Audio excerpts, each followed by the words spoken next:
लाशें बिछा देंगे, ऐसा बोलने वाले को हमने शादी के बाद बीवियों के बिस्तर बिछाते देखा है। अगर हमारा मोबाइल फ़ोन बोल पाता तो वो हमारे मम्मी से कहता, आंटी आग लगा दो आग मुझे, थक गया हूँ इसके पाप देखते देखते। सत्संग में बाबा प्रवचन दे रहे थे कि जो तुम्हारे पास है यही रह जाएगा। ये सुनते ही मैंने पहले अपना पर्स संभाला, फिर बाहर जाके चप्पल। मर्द इतने मासूम होते हैं कि कोई भी सुंदर महिला को देख लेते हैं तो यह भूल जाते हैं कि घर पे उनकी एक पत्नी भी है। वास्को दी गामा अगर शादीशुदा होता तो इंडिया की खोज कभी नहीं कर पाता। अरे वही पत्नी के शक भरे सवाल, कहाँ जा रहे हो, क्यों जा रहे हो, किसके साथ जा रहे हो, मैं भी साथ चलूंगी। माँ गुस्से में अपने बच्चे से, तेरे सब खिलौने जमीन पर क्यों पड़े हुए हैं, ले कलयुगी बच्चा, ग्रेविटी माँ, ग्रेविटी की वजह से। आधे घंटे के बस सफर में 2-3 बार उल्टी करने वाले लड़के भी अपने गर्लफ्रेंड से कहते हैं, जानू तुम कहो तो मैं तुम्हारे लिए चांद तारे भी तोड़ ला सकता हूँ। अब इसमें मेरी क्या गलती है, इस समस्या को पतियों की राष्ट्रीय समस्या घोषित कर देना चाहिए। अब ये नई अफवाह कौन फैला रहा है कि ब्यूटी पार्लर का असली हिंदी नाम महिला गैरेज है, जहां पर पुरानी गाड़ी जाती है और नई होकर आती है। कहते हैं कि पत्नी घर की लक्ष्मी होती है, तो फिर ये भी मानना चाहिए कि गर्लफ्रेंड भी काला धन होती है। गर्लफ्रेंड जब दिल ना लगे दिलदार, हमारी गली आ जाना। बॉयफ्रेंड मैं नहीं आऊँगा, तेरी गली के कुत्ते बहुत दौड़ाते हैं। दोस्तों क्या कहते हो, ये बाल धोने वाले 1 रुपए वाले शैम्पू को राष्ट्रीय गाड़ी धोने वाला शैम्पू घोषित कर दे। पोपटलाल अपना सूट सिलवाने के लिए दर्जी के पास गया। दर्जी ने सूट का कपड़ा नापा और बोला, कपड़ा कम है। तो ये सुन पोपटलाल दूसरे दर्जी के पास चला गया। उसने नाप लेने के बाद कहा, आप 3 दिन बाद आइए और सूट ले जाइए। 3 दिन बाद पोपटलाल ने सूट लिया और पैसे दे ही रहा था कि दर्जी का 5 साल का लड़का वहाँ आ गया। उसने भी बिल्कुल उसी कपड़े का सूट पहन रखा था। ये देख पोपटलाल को थोड़ा अजीब लगा, पर उसे नज़रअंदाज कर पोपटलाल पहले दर्जी के पास चला गया और उससे बोला कि तुम तो कहते थे कि कपड़ा कम है, लेकिन दूसरे दर्जी ने उसी कपड़े से न केवल मेरा बल्कि अपने लड़के का भी सूट बना लिया है। पहला दर्जी बोला, अरे भाई उसका बेटा 5 साल का है और मेरा 12 साल का है, अब तू ही बता। तेरे सूट के बचे हुए कपड़े से मेरे बेटे का सूट पूरा सिल पाता क्या? ये सुन पोपटलाल बेहोश हो गया।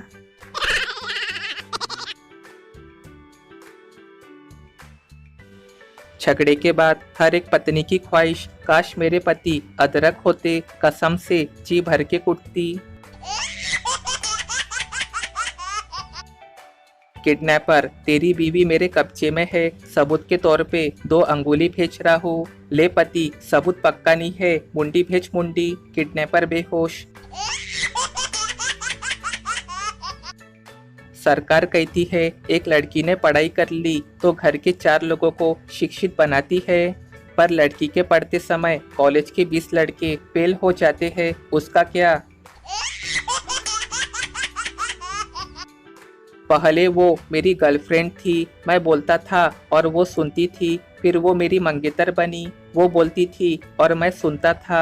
जब से वो मेरी बीवी बनी, हम दोनों बोलते हैं और पूरा मोहल्ला सुनता है। शक की पत्नी का शक दूर करने के लिए पति ने दाढ़ी रख ली, पूजा पाठ करने लगा और गीता रामायण भी पढ़ने लगा, गरीबों की मदद करने लगा। सारे गलत काम छोड़ दिए और प्रभु की भक्ति में लग गया। अब बीवी फोन पे अपने पति के बारे में सहेली को बता रही थी। बेवकूफ अब स्वर्ग की अप्सराओं के चक्कर में है। एक लड़की मुझसे बोली, यू आर नाइस गाय। मैंने भी बोल दिया, यू आर नाइस भैंस। पता नहीं इतनी सी बात के लिए उसने मुझे ब्लॉक क्यों कर दिया।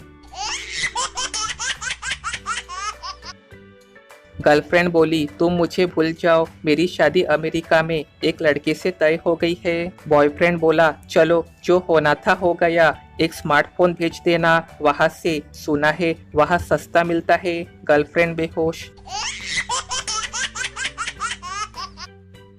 शादी के बहुत दिनों बाद दो दोस्तों की मुलाकात हुई। दोनों बहुत खुश हुए और एक दूसरे के वैवाहिक जीवन का हाल चाल पूछने लगे। पहला दोस्त बोला, भाई और सुनाओ कैसे गुजर रहा है वैवाहिक जीवन। इस पे दूसरा दोस्त बोला, सब खैरियत है, आपस में बहुत ही अंडरस्टैंडिंग है। सुबह हम दोनों मिलके नाश्ता बनाते हैं, फिर बातों बातों में बर्तन धो लेते हैं, अच्छे से मिल बांट के सारे कपड़े धो लेते हैं। कभी वो किसी खास डिश की फरमाइश कर देती है और कभी मैं अपने मर्जी से कुछ पका लेता हूँ। मेरी पत्नी को बहुत सफाई पसंद है, बस इसी वजह से घर की साफ सफाई की जिम्मेदारी मेरी है।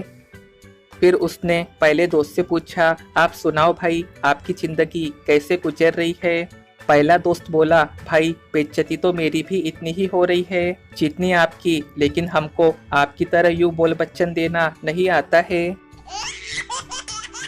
ग्रेजुएशन के बाद अगर आपको नौकरी नहीं लगती है तो घबराए नहीं, आपकी डिग्री शादी की बात चलाते समय बताने के काम में आएंगी। हम बेरोजगारों के जनहित में जारी। हम सभी को बचपन में वो मास्टर बहुत मज़ेदार लगते थे जो पढ़ाते पढ़ाते बीच में ही अपनी ज़िंदगी के किस्से सुनाने लगते थे। जली को आग कहते हैं, बुझी को राख कहते हैं और जिसे देखते ही आदमी सीधा हो जाए उसे बीवी की थाक कहते हैं। ब्रेकअप के बाद एक लड़के ने दिल छू लेने वाली बात कही, दीदी रिचार्ज के पैसे तो वापस कर जाओ, तुम्हारे भाभी के काम आएंगे। सच्चे भारतीय होने के मुख्य लक्षण, सोने की चेन पहन के शर्ट के ऊपर के 2 बटन खुले रखना। शादी और नौकरी दोनों एक जैसी होती है, आदमी निभाता रहेगा, रोता रहेगा, लेकिन छोड़ेगा नहीं। कल एक 10 साल के बच्चे को फोन पे कहते सुना, जानो तुम बच्चों जैसी बात मत किया करो, कसम से ये सुन मैं बेहोश होते होते बच्चा, घोर कलयुग आ गया है। मेरी तरह यहाँ कौन कौन ऐसा है जिसके मोबाइल में अनलिमिटेड डाटा और फ़ोन कॉल दोनों है, लेकिन इस्तेमाल केवल इंटरनेट डाटा का ही करता है।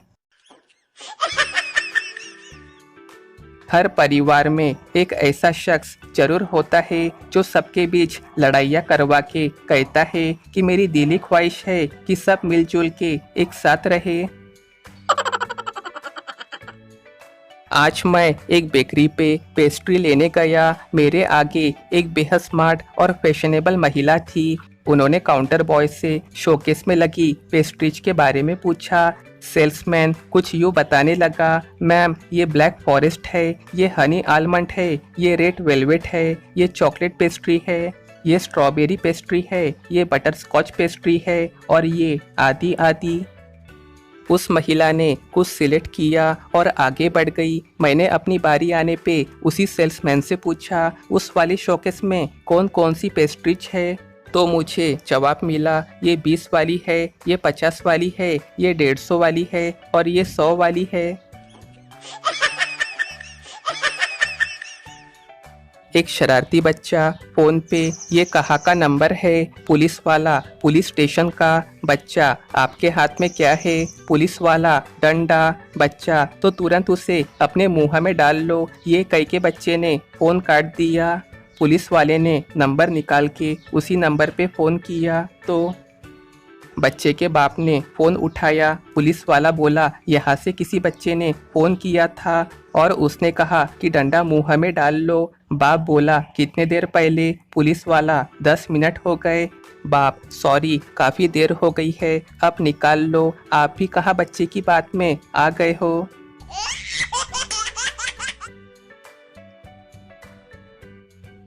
मुस्कान नाम था उसका, नुकसान करके चली गई। ज्योति नाम था उसका, अंधेरा करके चली गई। सिमरन नाम था उसका, सिम बदल के रन हो गई।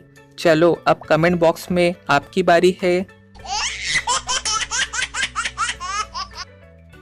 ब्रेकिंग न्यूज, 55वें पति को धोखा दे के युवती 56वें प्रेमी संग फिर फरार। अब तो रुक जाओ बहन, या भारत रत्न लेकर ही मानूंगी। हमारी सेटिंग तो बचपन में ही बिगड़ गई थी जब उसकी मम्मी ने उससे कहा बड़े हैं तुमसे, भैया बोल के बात किया करो। ना किसी लड़की की चाहत, ना किसी पढ़ाई का जज्बा था, बस 4 उल्लू के पट्टे दोस्त थे और लास्ट बेंच पे कब्जा था बचपन की एक याद। यह अखबार वाले भी ना कभी उम्मीद टूटने नहीं देते हैं। आए दिन खबर छाप देते हैं, 2 बच्चों की मां अपने प्रेमी संग फरार। आज पड़ोसन से कहा सुनी हो गई, उसने कहा कि दम है तो अकेले में आके मिलो। तब से दिल बेचैन है कि वो धमकी दे के गई या ऑफर।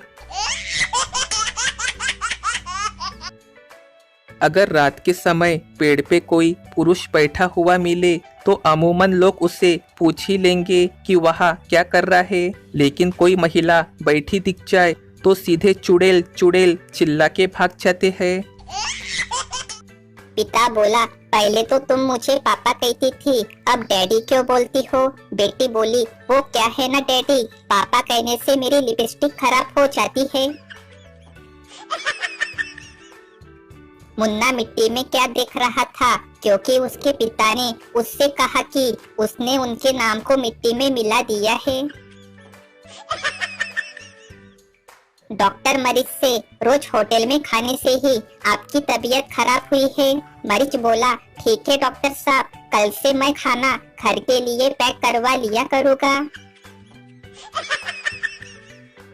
टीचर बंटी से मेरे एक प्रश्न का उत्तर दो, बताओ अंडा पहले आया था या मुर्गी? बंटी टीचर से अंडा। टीचर कैसे बताओ? बंटी बोला सर ये तो दूसरा प्रश्न पूछ डाला। मरीज बोला डॉक्टर साहब ये दवा पूरे शहर में कहीं नहीं मिल रही। डॉक्टर बोला मिलेंगी भी नहीं, मैं दवा लिखना ही भूल गया हूँ, ये तो मेरी सिग्नेचर है। वाह रे आलसी अंग्रेजों, तुमसे 26 अक्षर तक सही से ना बने। एम को उल्टा करके डब्लू बना दिया, छोटे बी को पलट के डी बना दिया। गब्बर सिंह की न तो बीवी थी और न ही बच्चे थे, गर्लफ्रेंड भी नहीं थी, तो फिर वो लूटपाट किसके लिए करता था? बस कंडक्टर बोला लेडीज सीट पर क्यों बैठा है बे? लड़का भैया फेसबुक पे एंजल प्रिया नाम से आईडी है मेरी। बस कंडक्टर दे लाते दे घुस से। बहुत पैसा था मेरे पास, फिर एक बार बीबी ने देख लिया और वो बोली इधर लाओ मैं संभाल के रख देती हूँ। गली से आवाज आई 100 रुपए में पूरा परिवार, जिंदगी भर बैठ के खाइए। बाहर निकल के देखा तो चटाई बेचने वाला था, इसलिए घोषणा और वादों से सावधान रहे और सोच समझ के वोट करें। पत्नी को चूना लगाने की निंजा टेक्निक देखिए। पत्नी देखो ना, हमारे पड़ोसी ने 55 इंच का एलईडी टीवी खरीदा है, आप खरीद कर लाइए ना। पति अरे पागल, जिसके पास तुम्हारे जैसी खूबसूरत बीवी हो वो क्यों फालतू का समय टीवी देखने में बर्बाद करेगा। पत्नी, ओह आप भी ना, रुको अभी आपके लिए पकोड़े बनाकर लाती हूँ। पत्नी, आप मेरा जन्मदिन कैसे भूल गए? पति, भला तुम्हारा जन्मदिन कोई कैसे याद रखे? तुम्हें देखकर जरा भी नहीं लगता कि तुम्हारी उम्र बढ़ रही है? पत्नी आंसू पोंछते हुए, क्या सच्ची? रुको आपके लिए खीर लेकर आती हूँ। अब इसे कहते हैं असली स्मार्ट हस्बैंड। देखो, हस्बैंड वाइफ में झगड़ा हो रहा था। वाइफ, मैं पूरा घर संभालती हूँ, किचन संभालती हूँ, बच्चों को संभालती हूँ, तुम्हारे माता पिता को संभालती हूँ। तुम क्या करते हो? स्मार्ट हस्बैंड का जवाब, मैं खुद को संभालता हूँ तुम्हारी नशीली आंखें देखकर। उसके बाद वाइफ, आप भी ना, चलो बताओ आज क्या बनाओ आपकी पसंद का?